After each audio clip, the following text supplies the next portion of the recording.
को राजा का जो ये सेठ का जो बंदर था उसका मनसा तो बहुत सुंदर था कि वो सेठ को मक्खी नहीं काटे, मतलब नींद नहीं टूट जाए, मच्छर नहीं काटे, तो तलवार उसको मच्छर पर लगा।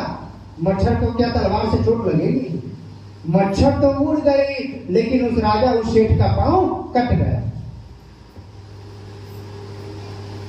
इसलिए कहा जाता है ज्ञान शून्य प्रेम और प्रेम शून्य ज्ञान, दोनों घातक होता है।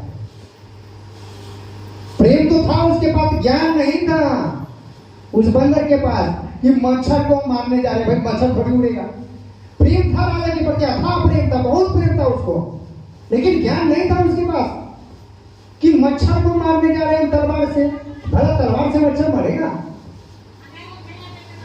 तो उसके पास ज्ञान नहीं था, प्रेम बहुत था कि मेरे सेठ का नींद न खुल जाए, इसलिए तलवार चला दिया गुस्सा में। मच्छर का तो कुछ नहीं बिगड़ा, सेठ का बिगड़ गया। तो ज्ञान शून्य प्रेम घातक होता है। उसी तरह प्रेम शून्य ज्ञान भी घातक होता है। ज्ञान है आपके पास, बहुत ज्ञान है, लेकिन प्रेम नहीं है तो वो भी घातक है।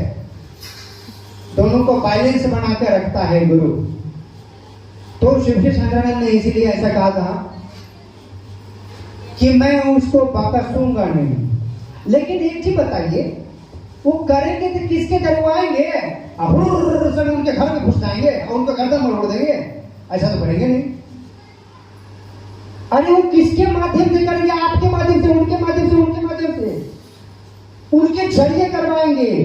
ये मत समझिए कि वो आएंगे उनके घर को तोड़ देंगे, उनके घर को ऐसे मोड़ देंगे, ऐसा थोड़ी करेंगे। तब तो प्रेत करेंगे। वो प्रेत ऐसा करता है कि किसी के दरवाजे जबरदस्ती तोड़ करके घर में घुस जाओ। अच्छे आदमी तो जाएंगे नहीं, अच्छे आदमी किसी की सहारा लेंगे और अच्छे लोगों का ही सहारा लेंगे, बुरे लोगों का नहीं। और आपको ये चीज जानने के लिए आपको उनकी किताब को पढ़ना होगा। अपनी किताब में उन्होंने लिखा है कि मुझे विश्वास है मेरे गुरु महादेव अच्छे अच्छे लोगों में व्यक्त होंगे। विश्वास शब्द का इस्तेमाल उन्होंने किया है कि मुझे विश्वास है कि मेरे गुरु महादेव अच्छे अच्छे लोगों में व्यक्त होंगे, अर्थात उतरेंगे और तब इस गंदगियों को सफाई करेंगे। अब देखिए किताब खोल के पढ़िए, जो उन्होंने पढ़ा होगा उनको बताओ। आप जिन्होंने पढ़ा है तो हाँ बोलिए, हाँ आपने पढ़े हैं, लिखे कि नहीं? तो उन्होंने ये क्यों लिखा? उनको पता है कि मैं रहूं न रहूं, लेकिन मेरे सोच पे चलने वाले लोग हैं। भले 6 करोड़ में, मतलब 6 करोड़ में उन्होंने कहा 3.5 लाख आदमी ही मेरे फिगर में शिव का आदमी है जिसको मुझे प्रणाम करना चाहिए। उन्होंने कहा मैं शिव से शंकरानंद उसको प्रणाम करना चाहता हूं, वो मुझे प्रणाम करके लज्जित कर रहे हैं। और इसको उन्होंने सुंदर शब्द दिया है, मैं ऐसे लोगों को पदक्षालन करूंगा, अर्थात मैं पैर धोकर पीऊंगा। चरणामृत किसका? महादेव का ना, उस गुरु भाई का जो शिव के लिए जी रहा है, शिव के लिए हंस रहा है, शिव के लिए रो रहा है, शिव के लिए चल रहा है। और उनके फिगर में 3.5 लाख आदमी है। तो 3.5 लाख में हरिनानंद का सोच है या नहीं है तो छोड़ेगा? एक हरिनानंद चला गया तो 3.5 लाख है नहीं अभी। तो खोट को एक हरिनानंद तो इतना गाली पड़ा, इतना गाली लोगों को पड़ा, माए बहन से शुरू होता था। जैसे बीच में कोई आ गया बाबा कि साहब फलाना है, तब आ गया से उसका पैर नहीं है, तुम लेके आए हो उसको। जो लोग पुराने उनको पता होगा, जो जाते थे, किसी को उनको किसी का चमचागिरी पसंद नहीं था। तब 3.5 लाख आदमी, सोचिए क्या वो छोड़ देगा? वही 3.5 लाख डंडा पड़ेगा। तो उनको पता है कि हम अभी शरीर में तो कंट्रोल करके रखे थे। कहा थे नहीं अब तुम लोग काहे गंदगी अपने हाथ में ले, अपने हाथ को काहे गंदा करोगे। और इसलिए उन्होंने लिखा भी है, मैं इस गंदगी को सफाई करने में लगभग अकेला हूं। इसलिए कि उससे पहले वो खुद कंट्रोल करना चाह रहे थे। वो नहीं चाहते थे कि आपके हाथ दे दें कि आप गंदगी सफाई करें, आपके हाथ गंदा हो जाएगा। एक बार उन्होंने महादेव से कहा था ना कि महादेव मैं गंदगी सफाई करने जाता हूं तो मेरा मन गंदा हो जाता है। तो महादेव ने उत्तर क्या दिया? झाड़ू अगर सोच ले कि मैं घर सफाई कर रहा हूं तो गंदगी हो जाए तो सफाई नहीं होगा। सुने या ना सुने? तो साहब ने कहा कि उनके किसी ने गंदगी सफाई करो तो गंदगी सफाई कर रहे हैं। तो उनका मन था कि मेरा मन गंदा हो जाता है तो तब भी हम शिव की ओर चले जाते हैं, लेकिन यहाँ के लोग को मन गंदा हो जाए तो शिव की ओर जाएगा नहीं, इसीलिए वो पावर अपने पास रखे। लेकिन शरीर छोड़ने के बाद वो बांट दिए।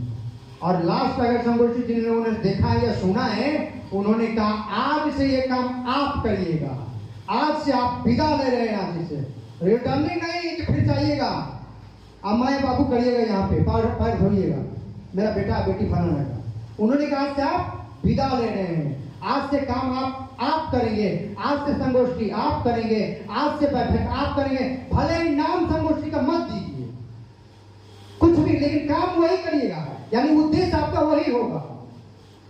तो उन्होंने तो पूरी तरह छूट दिया या नहीं दिया? कहा कि मैं नहीं, ये चीज मत करना। उन्होंने कहा ये काम, जो काम मैं कर रहा था वो काम आज से आप करेंगे। तो आपको ऑर्डर दे के गए हैं, आपको बोल के गए हैं, और आप ना समझिएगा तो गलती किनका है भाई? उनकी गलती थोड़ी ना। कबीरदास ने कहा ना कि सात खड़ न दूध में गुरु ने फेंका डोर, तापर हंसा न चढ़े तो गुरु का है क्या दूर। तो गुरु ने तो अपना जाल बिछा दिया, आप मछली बन के जाल में फंसना ही नहीं चाहते, आप जाल को काट दे रहे हैं। तो गलती वो मछली वो जाल का है या जाल फेंकने वाले का है? गलती आपका है ना, आप बड़े चालाक बन रहे हैं। आप कह रहे हैं ना हम जाले को फाड़ देंगे, तो चालाकी आप दिखा रहे हैं। तो काहे से वो महादेव आपको दया करने जाएगा? काहे महादेव या वो हैरान आप पर काहे कहेंगे करला ये मेरा आदमी है? क्यों बोले? वो कर्जा थोड़ी दिखाएंगे आपका, वो आप उनका कर्जा खाएंगे, वो आपका कर्जा नहीं खाएंगे। न महादेव आपका कर्जा खाए, न महादेव का चेला खाए। महादेव के कर्जदार तो पूरी दुनिया है, जो गैर शिव शिष्य है वो और शिव शिष्य है वो। क्योंकि ये जो अभी जो सांस की मैं धड़कन की बात कर रहा था, वो गैर शिव शिष्य के अंदर भी है और शिव शिष्य के अंदर भी है। तो महादेव का कर्जदार तो दुनिया है, और जो इस चीज को नहीं मानता महामूर्ख है। मूर्खों का महाटोली कह दी कि महादेव को कर्जदार न समझते हैं, बाकी दुनिया का समझते हैं कि हाँ हम उनका कर्जा है तो उनको दीजिए, धन्यवाद दे देते हैं, पूरा लो धन्यवाद ले लो आप।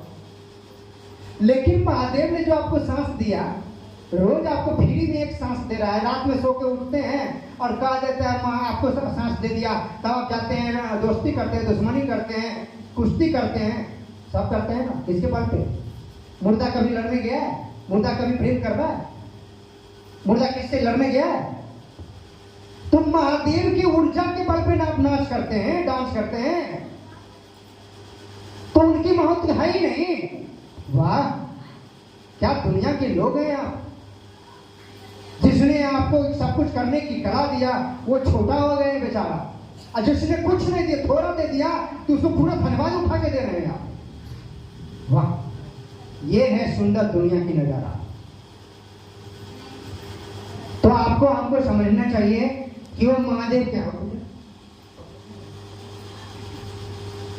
तो आपको हमको समझना चाहिए कि वह महादेव ने जो आपको चुना है, बेचारे देवता को भी ये सब अवसर नहीं मिला, आपको मिला है। अभी गुरुवान से आपने सुना है, आप अपनी पावर को समझिए। आप शिवांश हैं। शिवांश का मतलब समझते हैं? इसे संधि विच्छेद समझते हैं? शिव जो अंश, जो शिव का अंश है, आप शिवांश हैं, इसीलिए आप शिव के शिष्य होने की मनसा में हैं या शिव की ओर चल रहे हैं। आप पे शिव की पावर है, शिव की ऊर्जा है। तो जिसमें शिव की ऊर्जा होगा, क्या उगाड़ेगा तो उसको घुमा देगा, न भूतो न भविष्य। और शिव का ऊर्जा रखने वाला कैसा आदमी होता पता है? एक कहानी सुनिएगा, कहानी सुने आप लोग, तो खूब कहानी सुने होंगे, थोड़ा सा सुन लीजिए। एक बात था, एक व्यक्ति था, वो महादेव को गुरु बनाया था। वो बेचारा मन हुआ मैं अपने गुरु से मिलने का। लोग कहते हैं कि बहुत गुस्सा आता था उनको, बहुत गुस्से था, बहुत गुस्से था। उनको अपने गुरु से मिलने का मन हुआ, और सबको मन होता है ना, आप जिसको चाहता है उसका मन होता है ना, उसका मन हुआ कि जाए अपने गुरु जी से मिले। वो गया है, गुरु जी के गेट पर एक गेटकी था, गेटकी ने कहा जाने नहीं देंगे, हमारे माँ जी का ऑर्डर है, तो कहा हटो यहाँ से, मेरे गुरु से मिलने के तुम्हारा माई बाप कोई रोक नहीं सकता, भागो यहाँ से। ने कहा ना मेरा माई जी का ऑर्डर है, हम नहीं जाने देंगे तो नहीं जाने देंगे। तो कहा देखो बकवास कम करो, तुमको माई का ऑर्डर है, हमको किसी का ऑर्डर नहीं है, हम अपने ऑर्डर का निर्माता स्वयं हैं। अब बाकी एक ही का ऑर्डर मानते हैं अपने गुरु का, किसी का नहीं मानते। बाकी बीच में से हट जाओ वरना अंजाम बुरा होगा। वार्निंग दिया, नहीं माना, फरसा उठाया, दांते तोड़ दिया था। अब दांत तोड़ा, उनकी माई जी आए हैं चिल्लाने के लिए, हाँ मेरे बेटा को कौन मारा, आओ दांत टूटा तो चिल्लाएंगे ना। बच्चा किसका नाम लेता पहले, माँ माँ बोलता है कि नहीं बोलता है, चिल्लाया माँ।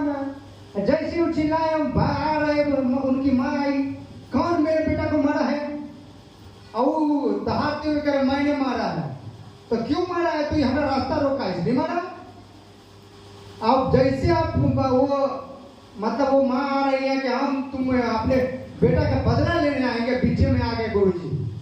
क्या सुनो, तुम एक बेटा के लिए लड़ाई कर रही हो, दूसरा बेटा को सर तुम मारोगी क्या, ये तुम्हारा बेटा नहीं है? तो कहा कैसे, तो ये मेरा चेला है, अब तुम मेरी पत्नी हो, तो ये भी मेरे बेटे जैसा ही, ये बेटा से भर के हैं, और तुम इनको करा वो दांत वो चढ़ने चढ़े मारने के लिए। मैं ये कहानी परशुराम की कह रहा हूँ। परशुराम को जब गुस्सा आया है, गणेश जी को दांत तोड़ दिया है, बेचारा आज भी एक दंत है, एक ही का। महादेव चाहते तो दांत बना देते, चाहते कि बना देते, नहीं बना देते, महादेव चाहते तो कर देते, लेकिन उन्होंने अपने शिष्य का सम्मान रखा, अपने शिष्य का साथ दिया, अपने बेटा या पत्नी का साथ नहीं दिया। तो आप अपनी ताकत को समझिएगा, तब समझ में आएगा कि आपके गुरु आपके लिए लड़ सकते हैं। उस गुरु में इतनी पावर है, किसी से भी लड़ सकते हैं, लेकिन बाकी किसी में नहीं पावर है कि गुरु जी से महादेव से लड़ लो। नास्ति सर्व समोरणे, शिव के समान कोई योद्धा ही नहीं है।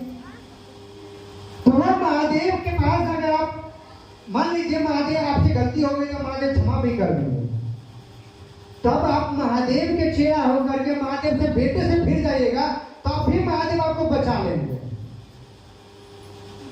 कहानी मैंने इसीलिए कहा है कि आप शिवांश हैं, शिव का अंश है, शिव की ऊर्जा आपके अंदर है, और आप में इतनी पावर है कि आप किसी को ऑर्डर दे सकते हैं, चाहे वो महादेव के बेटा ही क्यों ना हो, आप उनको ऑर्डर देने की पावर रखते हैं।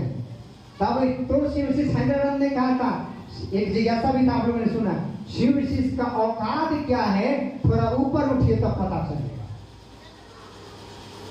शिव ऋषि की औकात सही में जानना है तो थोड़ा ऊपर उठिए। और ऊपर उठने क्या है, वो हेलीकॉप्टर को उड़िएगा।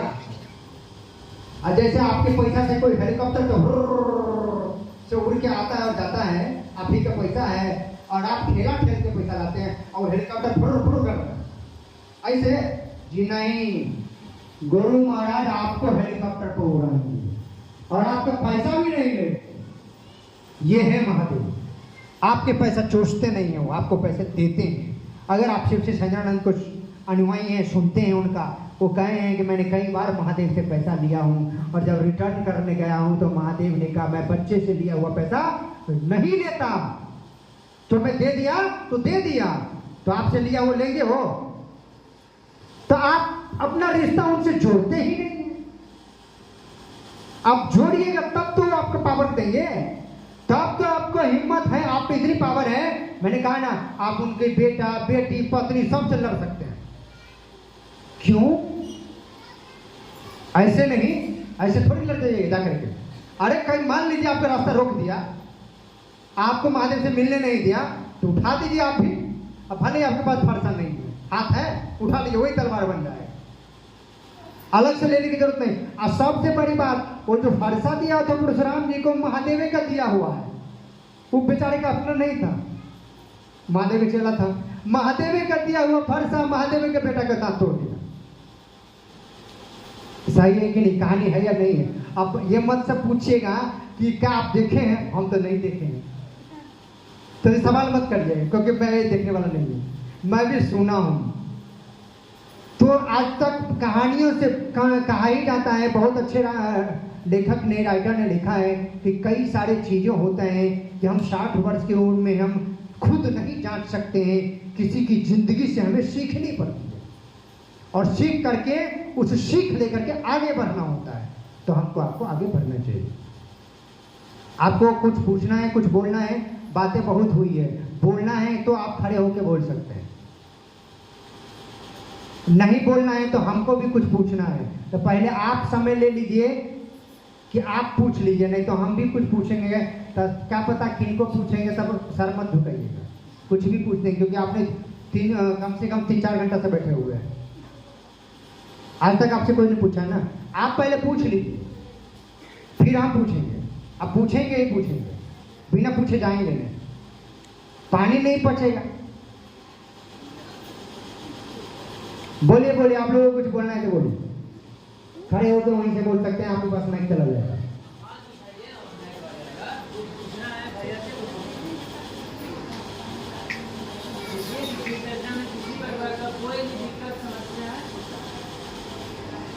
आप जो काम कर रहे हैं उसमें कोई दिक्कत है?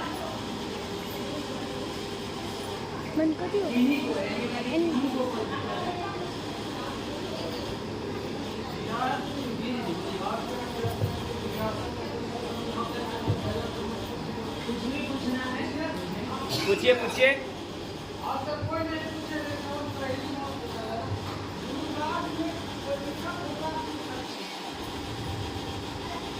शायर के मन से शिव को देखना कैसे अनुभव कर सकते हैं कि शिव के मन, शायर के मन से ही शिव को देखना है।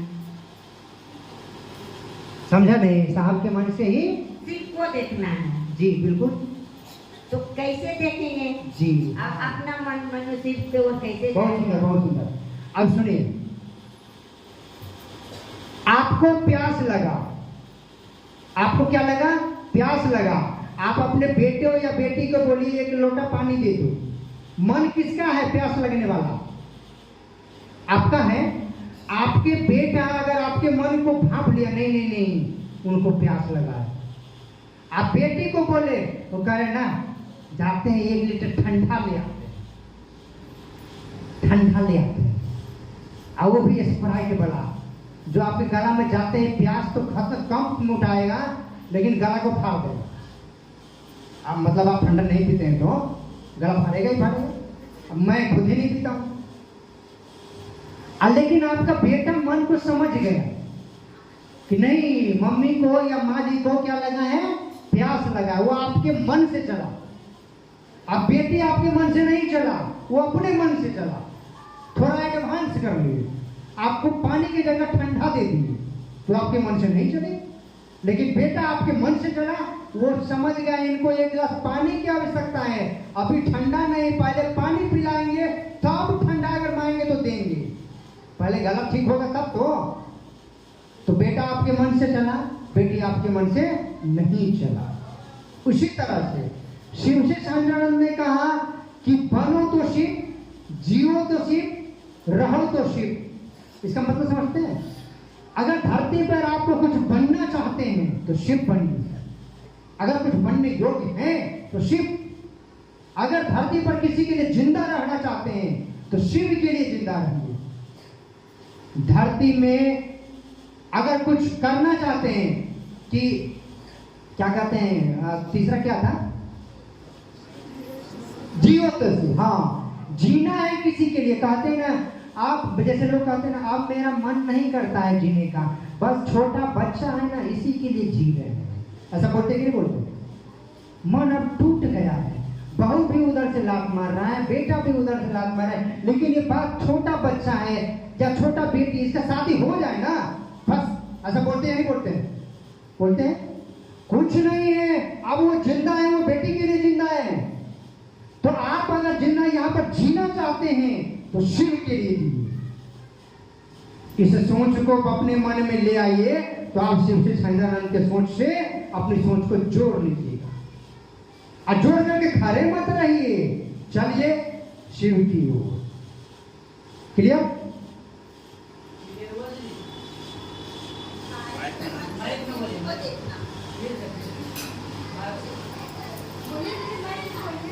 भैया हम बोले कि साहेब के मन मनु साहेब के मन और साहेब के मन से शिव को देखना, तो वही तो आप बताएं। तो यही बात हम आपसे पूछ रहे थे।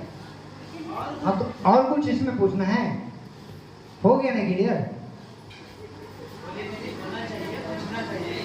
अच्छा भैया, कहीं हम जाते हैं जी। और कहीं जो चर्चा होता है शिव चर्चा, और वहाँ पर एक खाली भजन उजन होता है और वो समझ नहीं पा रहा है हम लोग का बात, तो क्या करना चाहिए उस समय?